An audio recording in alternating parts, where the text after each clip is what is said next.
मित्रों नमस्कार। याद रहे दोस्तों, हर जो है कि दवा के रैपर पर लिखा होता है सेवन विधि, जो हमको कितनी डोज में लेनी है। और हर इंसान जरूरत पड़ती है एक चीज, जब भी आप नया काम करने जाते हैं तभी वहां पर एक चीज की आवश्यकता पड़ती है। क्या वह चीज की आवश्यकता पड़ती है? सलाह, सही सिचुएशन। सही सिचुएशन आप जानते हैं कि सही सिचुएशन कुछ लोग देते हैं, सब लोग नहीं देते। यह हमारा भारत ऐसा भारत है, ऐसा भारत है पैर पकड़ करके खींचने वाला, ऐसा भारत है, ऐसा सोच है। लोग के दिमाग में ऐसा फील होता है कि ना हम पढ़ेंगे ना किसी को पढ़ने देंगे। कुछ लोग होते हैं 2 से 3% लोग होते हैं, वो अपनी खुशबू को बांटते हैं, अपनी पहचान को बढ़ाते हैं, अपनी योग्यता को देते हैं। और कुछ लोग ऐसे होते हैं सारी योग्यता, सारी अपनी कार्य क्षमता छुपा लेते हैं, जो किसी को बताते नहीं। और बताते भी हैं दोस्तों, बताते भी हैं, उल्टा बताते हैं, उल्टा रिएक्शन। ऐसा करो वैसा करो, यार ये ठीक नहीं है, वो ठीक नहीं है, यही राय देते हैं। हम तो मोटिवेशनल से कहीं से प्राप्त कर लेते हैं कि हम जो है कि नया बिजनेस शुरू करेंगे, हम नए क्षेत्र में चलेंगे, बहुत बड़ा काम सोच लेते हैं और पहुंचते हैं किसके पास? सोचते हैं कि हम हजारों रुपया कमाएंगे एक दिन, लाखों रुपया कमाएंगे एक दिन, योग्यता के हिसाब से, अपनी कार्य क्षमता के हिसाब से, बैकेट गए अपने बाल्टी के हिसाब से। हम बाल्टी लेकर के पहुंच जाते हैं एक गिलास वाले के पास। जैसे बता कि दिन भर में जो आदमी 200 रुपये कमाता हो, उसके सामने हम जाकर के कहें, यार हमारे पास एक ऐसा प्लान है, एक ऐसी योजना है कि हम डेली 5000 रुपये कमाएंगे, 10,000 रुपये कमाएंगे। जानते हैं क्या बोलेगा? जो 200 रुपये कमाता है, अरे यार ऐसा हो ही नहीं सकता, ऐसा कदापि नहीं हो सकता कि 2000, 10,000, लाख रुपया कमा सकते हैं, ऐसा हो ही नहीं सकता है। और मेरे साथ एक ठेला लगा लेते हैं, डेली 200 रुपये कमाते। लो, हम तो कहीं से योजना बनाए थे, एक प्लान बनाए थे, कहीं से सीख मिली थी और बड़ा ग्राफ बना लिया। और छोटे दिमाग के पास से नहीं, हम तो गुब्बारे की तरफ खूब फूले हुए हैं।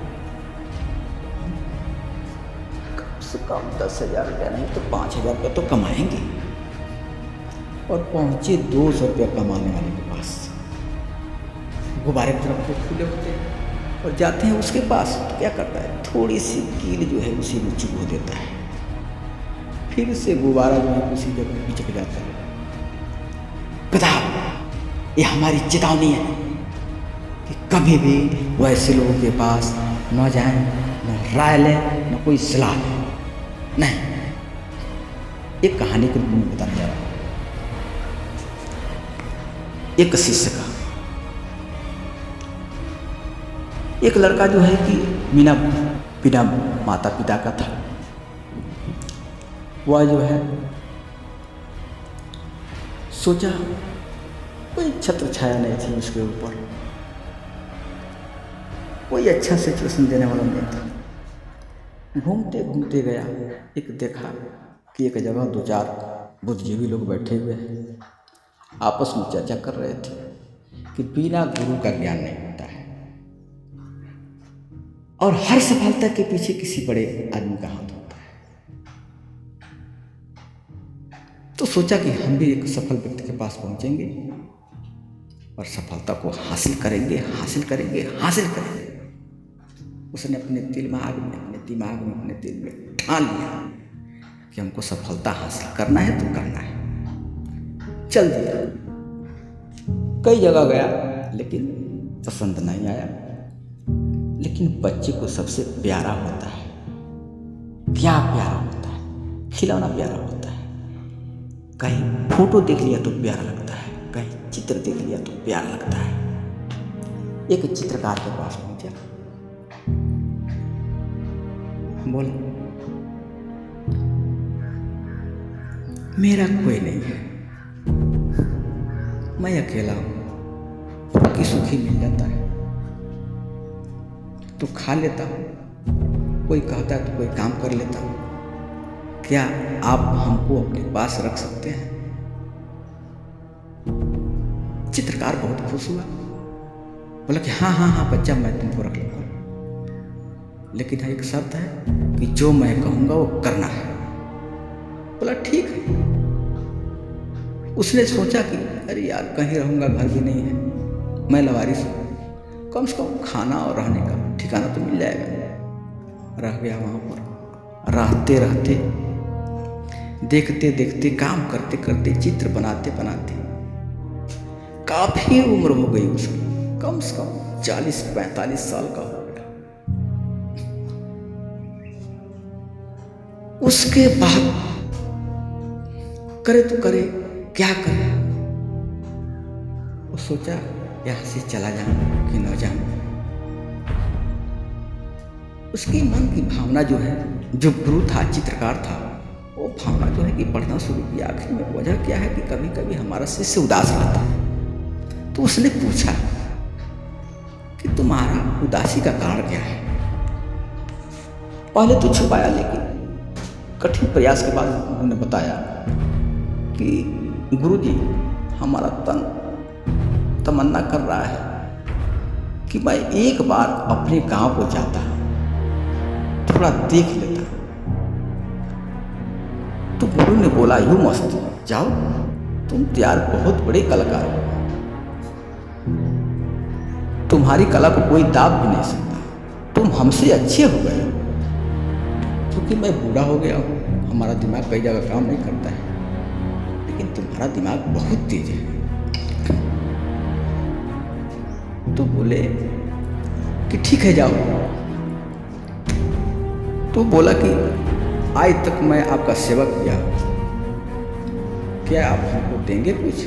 तो बोले यार, मैं तो समाज का ही सेवक हूँ, जो समाज देती है वो ले लेता हूँ। एक काम करो, मैं एक चीज दे रहा हूं, तुम जाना और एक सुंदर सा तस्वीर बनाना, बड़ा चाँद बना करके अपने चौराहे पर टांग देना और उसमें कलम बांध देना और चित्र के नीचे लिख देना, इस चित्र में जो कमी हो उसको सुधारने के लिए टिक लगा दें। घर गया, तमाम लोग देखे, पहचानते नहीं थे। घर गया, उसका गांव ही घर था। तो उसने बताया कि मैं यह, बताने के बाद बोले ओ हो जो लड़का घूम रहा था, अरे यार तुम तो जो है कि पहचान ही नहीं आ रही थी। देखने के बाद लोगों ने बोला कि ठीक है, चलो घर बना लो। जमीन कुछ लोगों ने, जो नेक बंदे थे, जमीन दे दिया, घर बना दिया। तमाम लोग सहयोग किए। घर बनाने के बाद बोले कि गांव के लोग बोले कि आखिर में इतना दिन तक क्या कर रहे थे, कहाँ थे यार? तो बोला कि मैं एक चित्रकार हूँ और कल मैं अपना प्रदर्शन दिखा, उसका बहुत बड़ा चार्ज बड़ा तस्वीर और तस्वीर के नीचे लिख दिया, इस तस्वीर में जो कमी है उस पर सुधार करने के लिए ट्रिक लगा दिया और बना करके सवेरे जो टांग दिया। जो भी लोग देखते बहुत बड़ी तस्वीर है, और जब पढ़ते कलम को लेकर कोई याद में लगा देता था, ये गलत है, कोई नाक पर लगा देता था। इसी तरह करते करते करते पूरा तस्वीर घिस गई। पहचान नहीं आ रहा था कि यह तस्वीर हाथी का है कि घोड़ा का है कि किसका है। जब सुबह हुआ फिर से गया देखा, बोला अरे यार ये तस्वीर तो मैं जो बनाया था है नहीं, इसका नाक बिगड़ गया है। परेशान हो गया, गुरु जी के पास गया। गुरु जी आप जो बताए थे वैसा हमने किया, कुछ हम नहीं जानते हैं, कुछ नहीं जानते हैं हम। आपने हमको गलत शिक्षा दिया है, हमको थोड़ा भी ढंग नहीं है बनाने का। तो बोले कि क्या हुआ है? तो उस पर इतना ट्रिक लोग लगा दिए कि चित्र पहचान ही नहीं आ रहा है कि क्या है। गुरु जी बताया कि वो यही ना पहला सीख है तुम्हारा, यही सीख है। इन्हीं लोगों से बचो, बचो इन लोगों से, नहीं तो ये लोग जीने नहीं देंगे, न आगे बढ़ने देंगे, पैर पकड़ करके खींच देंगे। फिर से तस्वीर, वही तस्वीर बनाओ, वहां पर टांग और उस पर नीचे लिख दो कि इस चित्र में जो भी कमी है उसको सुधार दे। और बना करके वैसा ही किया, टांग दिया। सुबह जब गया तो देखा कि एक भी जगह जो है कोई ट्रिक नहीं लगा था, ना कोई सुधारा गया था, क्योंकि ढंग ही नहीं था। लोगों का स्वाभाविक गुण है दूसरों में कमी निकालना, दूसरों को पीछे खींचना, दूसरे को आगे न बढ़ने देना। यही कमियां हैं जो हमारा भारत आज भी गुलाम है। दोस्तों, इस गुलामी से मुझे बहुत चिंता होती है। हमारा देश तो आजाद हो गया, लेकिन हमारा समाज आजाद नहीं हुआ। इस पर विचार थोड़ा आप भी तो करें। विचार करने की चीज है। यह रही आपकी सेवन विधि और चेतावनी विधि। दोस्तों बाय, फिर मिलेंगे। नमस्कार।